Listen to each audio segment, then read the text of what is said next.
सो नारी जारी करे और सुरापान 100 बार, एक जन्म हुक्का भरे वो डूबे काली धार। ये सूक्ष्म वेद बता रहा हूँ जो गौड़ जीवन कबीर भगवान का दिया हुआ आदरणीय गरीबदास साहिब जी को दिया, जो उन्होंने पहले बोल रखा था कि 12वें पंथ के प्रवर्तक द्वारा संवत 1774 में उसका जन्म होगा। उसके द्वारा मेरी महिमा की वाणी पुनः प्रकट की जाएगी, क्योंकि बीच में जो परमात्मा स्वयं बोल कर गए थे 600 वर्ष पहले कबीर सागर में, कुछ इन कबीर पंथी नकली कबीर पंथियों ने उसमें घुसपैठ कर दी थी। उसकी पूर्ति के लिए परमात्मा ने वो ज्यों का त्यों ज्ञान पुनः अपनी प्यारी आत्मा आदरणीय गरीबदास साहिब जी को फिर दिया।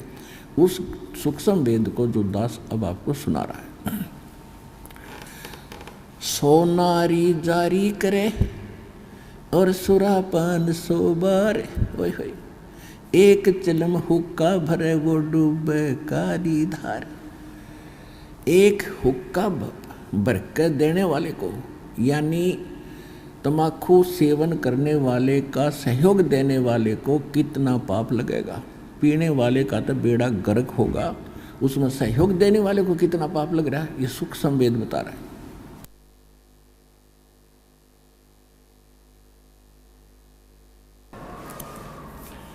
सुरापान मद मांसाहारी, गवन करें भोगें पर नारी। 70 जन्म कटेंगे शीशम, साक्षी साहिब है जगदीशम। सुरापान जो शराब पीते हैं, मांस आहारी जो मांस खाते हैं, और पर नारी को भोगते हैं, कहते उनके साथ क्या होगा, उनका 70 जन्म उनके सिर कटेंगे। कोई बकरा बनेगा या कोई वैसे किसी कारण से, जैसे आप ने सुना होगा, एक बार विद्यार्थी जा रहे थे, यानी किसी इंटरव्यू देने के लिए ट्रेन पर बैठे जहाँ थे ऊपर चढ़ कर, और आगे कोई कारीगर रिपेयर करके कुछ ऊपर न्यू के न्यू एंगल छोड़ गए, और ट्रेन तो निकल सके थी, उस पर बैठे व्यक्ति हानि होगी उनके कहते सैकड़ों व्यक्तियों के जो सिर अलग हो गए। तो इस तरह की दुर्घटनाओं में फिर उनकी मृत्यु होगी, या फिर कहीं वो ऐसे मारा जाएगा।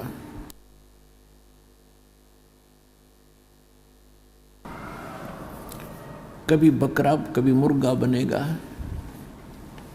कभी जोटा भैंस बनेगा, कसाई काटेंगे। तो कहने का भाव ये है कि सुरापान मदमांसाहारी और गवन करे भोगे पर नारी। 70 जन्म कटेंगे शीशम, साक्षी साहिब है जगदीशम। गरीबदास जी कहते हैं, मैं अपने जगदीश कबीर भगवान की को साक्षी रख के कह रहा हूँ कि ऐसे पाप करनियों को ये दंड मिलेगा। पर द्वारा स्त्री का खोले, 70 जन्म अंधा हो डोले। ओए होए, एक पर नारी के साथ गमन करने का, विलास करने का कितना पाप बताया है कि 70 जन्म वो अंधे की योनि पाओगा, चाहे मनुष्य बन के या गधा बन के या कुत्ता या सूअर बन के। पर द्वारा स्त्री का खोले, 70 जन्म अंधा हो डोले। ओए होए,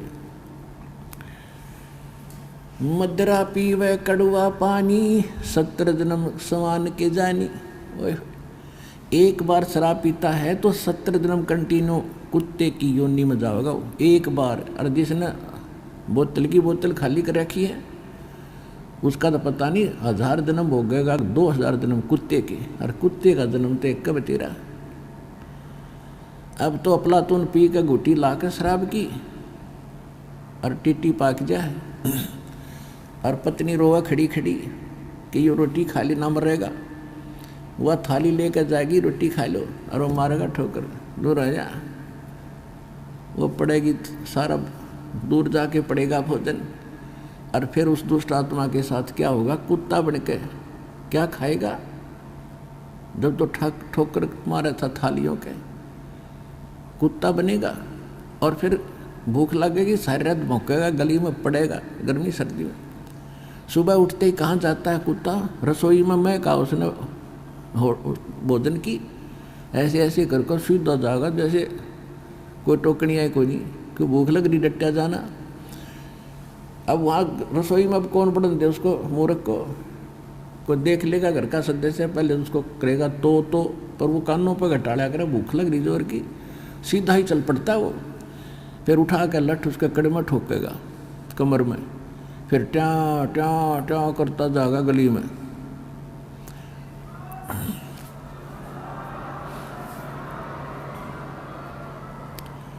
फिर कुछ देर के बाद कुछ भूल सी पड़ेगी डंडे की, फिर सोचेगा भूख तो क्यों अंदर है ही, फिर दूसरे मकान की तरफ चलेगा। वहाँ उसके भाग और दुर्भाग्य, उसने कोई टूक मिला या लठ मिला या जूत मिला। जब वहाँ भी उसकी सेवा लठ से होगी तो फिर वो प्रयत्न छोड़ देता उस दिन का। फिर वो बाहर भागता जंगल की तरफ। वहाँ क्या खाता है, टट्टी खा के आता है। अर्ध पी के शराब मारा था ठोकर।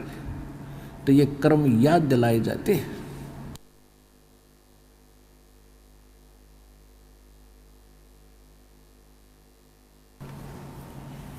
मदिरा पीवे कड़ुआ पानी, 70 जन्म समान के जानी। अब विचार करो, सो नारी जारी करे और सुरापान 100 बार, एक चिलम हुक्का भरे वो डूबे काली धार। ओए होए, एक पर नारी गमन करने का, पर नारी के साथ दुर्व्यवहार करने का, दुराचार करने का कितना पाप बता। 70 जन्म अंधा हो डोले। और मांस खाने वाले का सुरापान मधुमांसाहारी और गमन कर्म भोगे नर नारी का। पर नारी 70 जन्म कटेंगे शीशम और साक्षी साहिब है जगदीशम। इन सभी पापों को जोड़ दे। शराब पीने वाले को जो 70 जन्म कुत्ते का भोगेगा एक बार पीने से, और 70 जन्म सिर कटेंगे।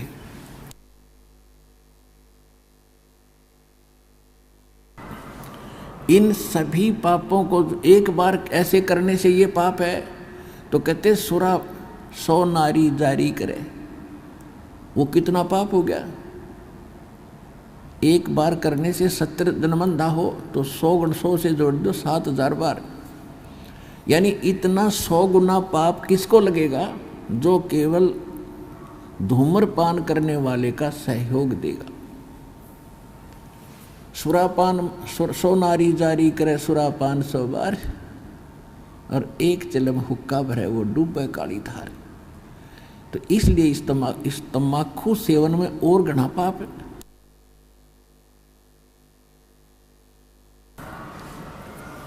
यानी पाप तो वो भी है, पाप तो वो भी है, पर इसमें उससे 100 गुना ज्यादा पाप है। और पाप तो सारे ही है। विष तो विष ही है, तो कुछ तेज है कोई थोड़ा कम है, तो विष तो सेवन हमने करना ही ना चाहिए था। अब आदरणीय गरीबदास साहिब जी यही उपदेश दिया करते थे। एक समय वो अपने घोड़े पर सवार होकर और किसी कार्यवश जा रहे थे किसी दूसरे गांव में, और उस गांव से किसी खेतों से गुजर रहे थे, तो गरीबदास जी का घोड़ा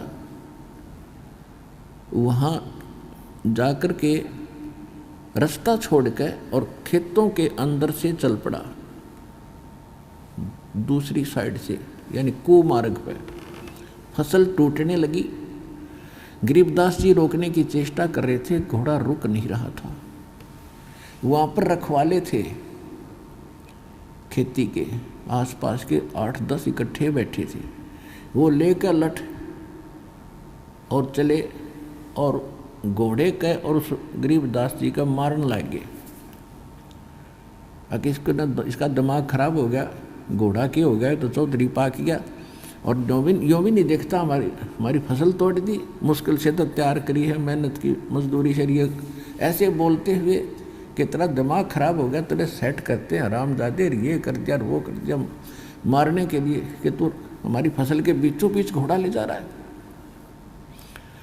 अब जो ही निकट आए, उन्होंने ऐसे लठ उठाए वो जाम हो गए नो के नो, इस एंगल पर बस, ना इधर हो रहे हैं ना आगे पीछे बढ़ रहे हैं, स्तब्ध हो गए, चेतन नो के नो।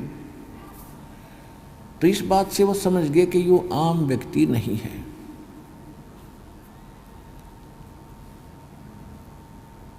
तो गरीबदास जी कहने लगे, भाई क्यों मारना आए थे मुझे तुम?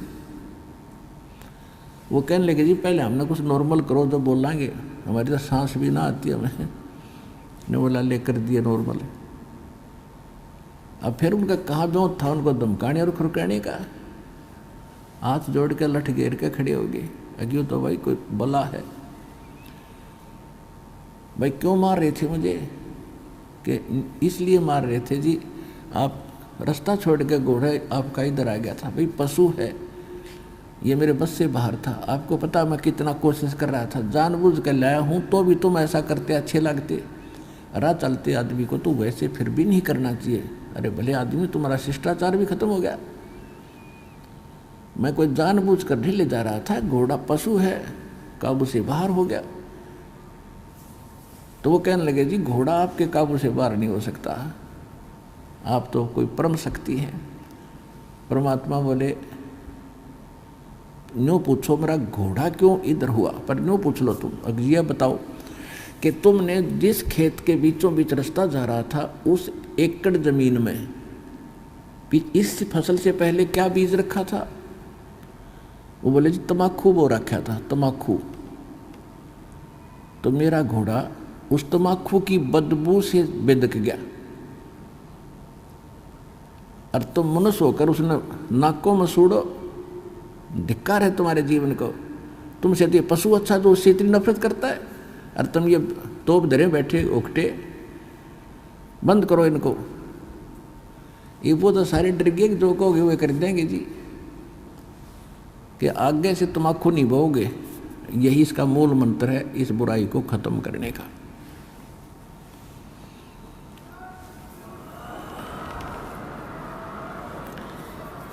अब जब तो नहा भर ली, भाई बाबा जी है, कोई तगड़ी शक्ति युक्त व्यक्ति है, ठीक है जी, जैसे आप कहोगे वैसे ही कर लेंगे। और जब वो न सोची रख गया तो वो चले गए। वो तो चलेगा भर लो हुक्का। आप अपने हुक्टों के पास गए, वो सारे टूटे पाए, वो हुक्के कई कई टूक हो रहे उनके टुकड़े। तो उन्होंने गांव में आकर बताई। गांव वाले बोले, भाई क्या हुआ, कैसे ऐसे कहानी बनी। एक महापुरुष थे, उन्होंने ये कहा, आज के बाद हुक्का ना, तम्बाकू प्रयोग ना करिए इस गांव में, ये नुकसान बहुत हो जाएगा। तो गांव वालों ने सोचा, भाई ये तन्ने कहीं जाकर, उनकी बात सुनने के बाद भी उनका ना यकीन हुआ, तो सब गांव के हुक्के टूट गए अपने आप। फिर भी किसी ने लाने की कोशिश की तो उनको हानि होने लगी। उसके बाद उस गांव में हुक्का बंद हो गया। यहाँ जींद के पास एक गांव है, मेरा नाम याद कोई नहीं, भूल गया उसका। उस गांव में आज कोई खेड़ी खेड़ी गांव है जींद के पास, उसमें आज तक भी हुक्का प्रयोग नहीं करते। तो कहने का भाव यह, पुण्यात्माओं, उन महापुरुषों ने हमें यह शिक्षा दी है और ये उनके ऊपर रहम किया, उस पाप से मुक्त कर गए, वो उनकी पीढ़ी भी बचा दी इस पाप से। बाकी मोक्ष तो बहुत दूर की बात है, इतना पाप भी हल्का ही हुआ, एक तम्बाकू पीने से ऐसा जुल्म। और आप पता नहीं कितने कितने हुक्के और सिगरेट पीते थे, बीड़ी पीते थे, तो कितने पाप इकट्ठे आपने कर रखे हैं जैसे। और दूसरा फिर ये बताया इसमें, इसको इतना हानिकारक क्यों बताया है अध्यात्म मार्ग में। जैसे परमात्मा को पाने के लिए हमारी सुषुम्न नाड़ी खुलनी चाहिए। ये इला है और ये पिंगला, राइट को इड़ा कहते हैं, लेफ्ट को पिंगला, यानी श्वास दो चलती हैं। और ये आगे जा कर के इनके बीच में एक तीसरा एक सुराख है, बिल्कुल सुई की नोक टिके ऐसा होता है वो तीसरा, उसको सुषुम्ना नाड़ी कहते हैं, सुषुम्न द्वार है वो। और जब हम हुक्का पीते हैं, सिगरेट तम्बाकू प्रयोग करते हैं, तो वो सबसे पहले उस रास्ते को बंद करता है जिससे हमें भगवान पाना है। तो सबसे बड़ा हानिकारक इस मनुष्य जीवन के लिए, मनुष्य मानव जीवन के लिए इस तम्बाकू को इसलिए भी एक सबसे दुश्मन बताया है, सबसे भयंकर शत्रु बताया है इसका, तो आसपास भी कोई पी रहा है उसके पास भी नहीं बैठना चाहिए, ऐसा बताया।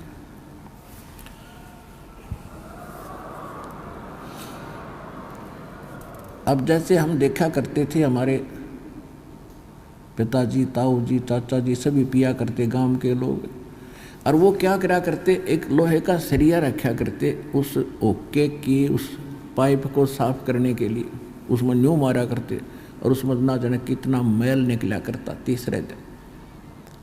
और फिर ऊपर गठ क्या करते, जो चिलम धरते थे उस चिलम में, वो चिलम भी रुक जाती थी, उसमें भी उसे खुर्चा करते थे, और वही धुआं फिर हमारे अंदर जाता श्वासों के माध्यम से, हुक्का मुँह तो प्योर नाकों में निकालना ढूंढा ठावें, और वो फिर उस द्वार को बंद करता जो भगवान पानी का है, जिसको तो खोलना चाहिए सामने। तो इसलिए तम्बाकू सबसे खतरनाक है। और ये जितने पंथ हैं, राधा स्वामी पंथ, वो शिवदयाल जी हुक्का पीवे, राधा स्वामी पंथ का प्रवर्तक वो खुद हुक्का पीवे, ये सारे हुक्का बीड़ी पीवे, तो ये सतलोक चले जाएंगे। इन सबसे पहले वो द्वारा खत्म बंद कर लिया, जिससे पार होना था। बात करें तिरकुटी बजाने की, बोला हम तो सीधे तिरकुटी बजाएंगे, जा लिए तिरकुटी बजा।